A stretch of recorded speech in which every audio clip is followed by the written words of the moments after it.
press the bell icon on the YouTube app and never miss another update.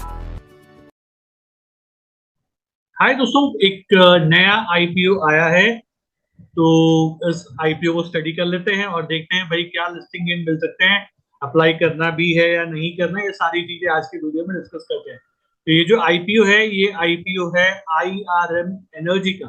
अच्छा, जब मैं IRM energy बोलता हूँ तो ना, ये ऐसा कुछ पावर सेक्टर का स्टॉक लगता है, जैसे जेएसडब्ल्यू एनर्जी, तो टाटा पावर, ऐसा तो वैसा वो एक एनर्जी वाला स्टॉक लगता है, लेकिन एक्चुअली ये उस सेक्टर का नहीं है।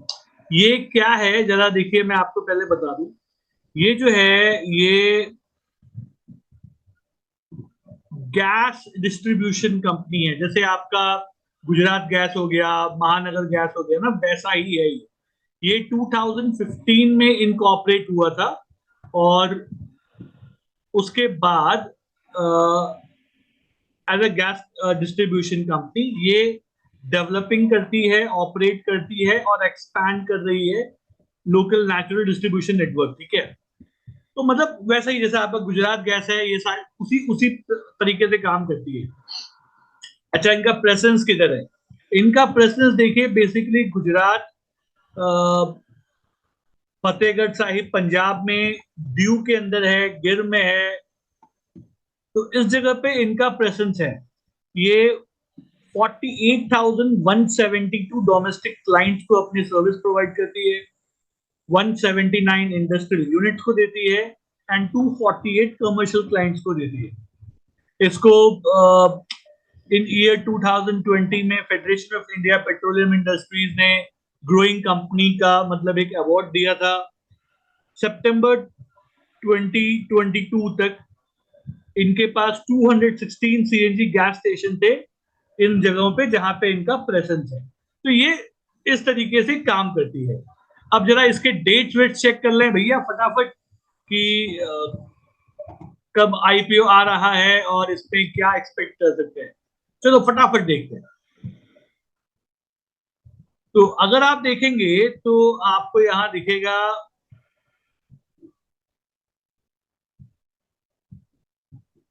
ऊपर कर लेते हैं, ओके।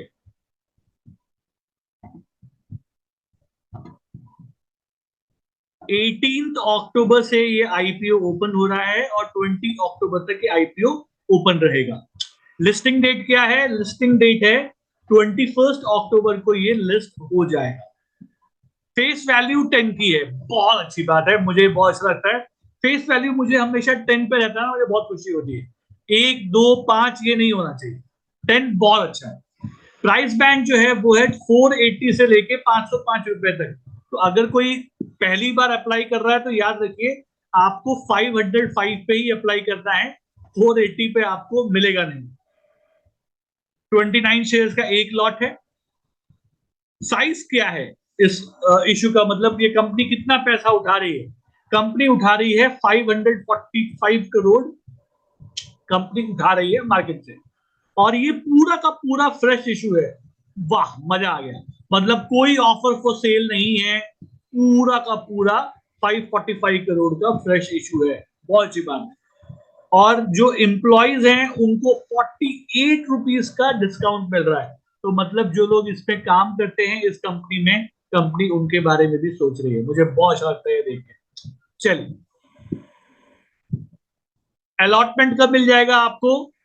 27 अक्टूबर को अलॉटमेंट हो जाएगा, और अगर आपका उस दिन अलॉट नहीं हुआ तो उसी दिन आपका रिफंड भी आ जाएगा। बहुत अच्छी बात है।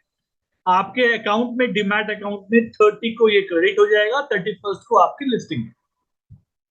क्लियर? चले,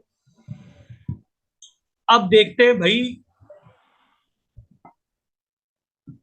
मिलने के चांसेस कैसे हैं इसके अंदर। तो देखो, अगर आप मिलने के चांसेस देख रहे हो तो हम तो भैया रिटेल सेगमेंट की बात कर रहे हैं। रिटेल में not less than 35% of net issue, बहुत अच्छा। नॉर्मली अब जो रिसेंट आईपीओ गए थे वो 10% के करीब करीब था, यहाँ पे 35% के नीचे तो मिलेगा नहीं, है ना। नॉट लेस देन 35%, तो थोड़े से अलॉटमेंट के चांसेस बढ़ जाते हैं यहाँ पे, तो ये बहुत अच्छी चीज है। ओके, अब देखिए प्रमोटर की होल्डिंग क्या है। प्रमोटर की होल्डिंग जो है वो 67.9% है एज ऑफ नाउ, और इशू होने के बाद कितनी रहेगी पता नहीं, तो सीधी सी बात है इससे कम हो जाएगी।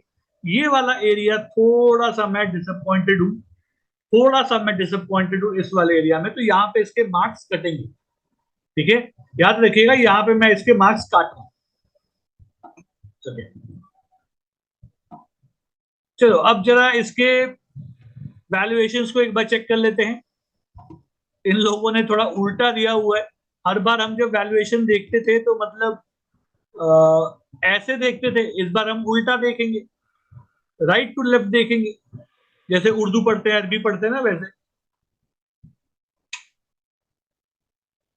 मार्च 2020, 21, 22, 23 और इन्होंने एक जून 23 का भी दे के रखा है। चलो तो पहले ये चार ही देख लेते हैं हम लोग। एसेट्स में ग्रोथ है, अगर आप देखेंगे एसेट्स बढ़ता जा रहा है, बहुत अच्छी बात है। 267, 338, 554, 792, 838 एसेट बढ़ रहा है। रेवेन्यू की अगर बात करें तो रेवेन्यू भी आप देखेंगे इंक्रीज हो रहा है, रेवेन्यू भी इंक्रीज हो रहा है, बहुत अच्छी बात है।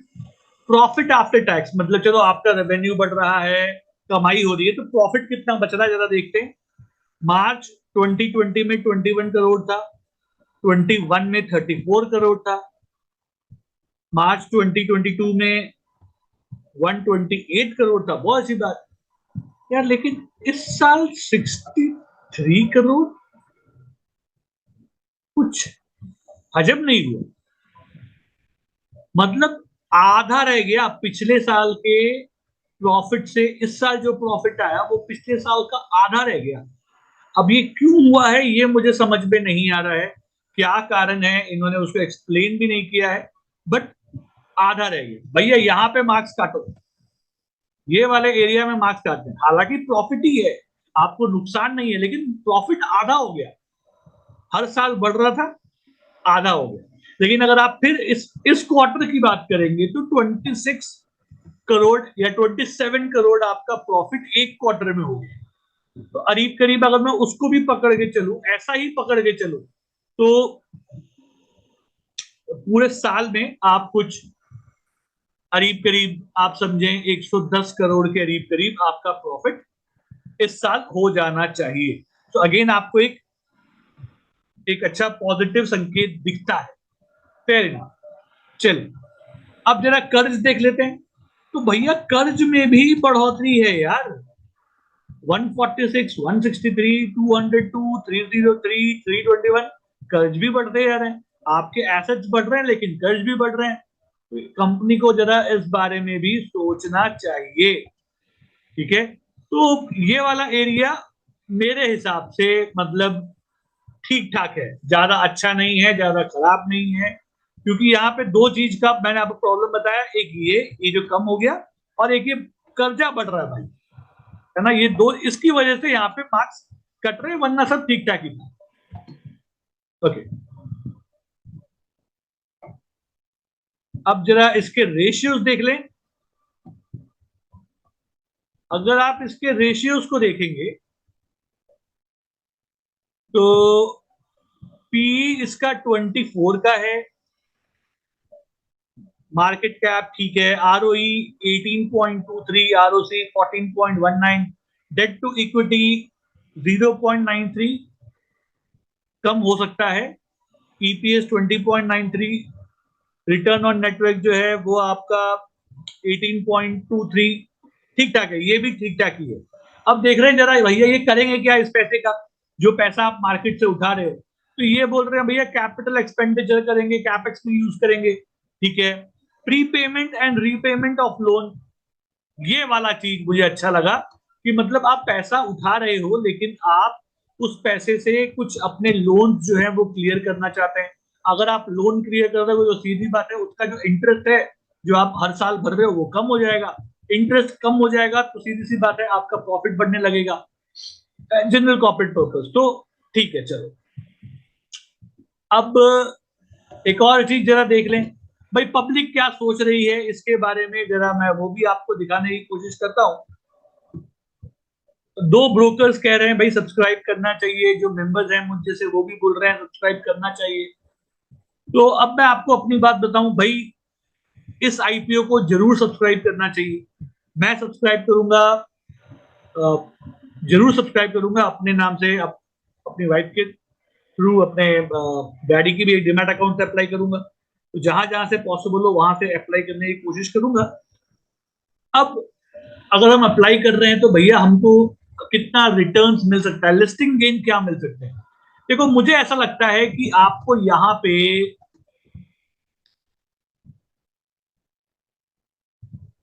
जैसा अभी के हालात से मुझे लगता है 15% से लेके 30% तक के आपको लिस्टिंग गेन मिल सकते हैं। 15 to 30 का आपको लिस्टिंग गेन मिल सकता है। अब आप पूछोगे सर इसके बीच का कारण क्या है, इसका रीजन ये है कि चलो ठीक है, देखो सेक्टर बहुत अच्छा है, ये जो गैस का सेक्टर है ये बहुत अच्छा सेक्टर है, तो एवरग्रीन सेक्टर है। लेकिन पिछले कुछ समय से ये सेक्टर जो है परफॉर्म नहीं कर रहा, पिछले कुछ सेक्टर से ये सेक्टर परफॉर्म नहीं कर रहा, बट ये एवरग्रीन सेक्टर है। तो और मार्केट के हालात को देख के जैसे भी सिनेरियो चल रहे हैं 15-30, अगर मान लो ये जो इसके फाइनेंशियल अच्छे होते तो मैं ये परसेंटेज थोड़े से और बढ़ा देता, ठीक है, लेकिन वैसा है नहीं, तो इट इज 15-30। तो उम्मीद करता हूं आपको समझ में आ गया होगा आईआरएम आईपीओ के बारे में कि भैया क्यों अप्लाई करना है और कितने लिस्टिंग गेन आपको मिल सकते हैं। फिर भी कोई सवाल है, कुछ पूछना चाहेंगे तो जरूर कमेंट करके आप मुझसे पूछ सकते हैं। फिर आप लोगों से बहुत जल्दी मुलाकात होगी, तब तक के लिए सीखते रहिए, कमाते रहिए, खुश रहिए।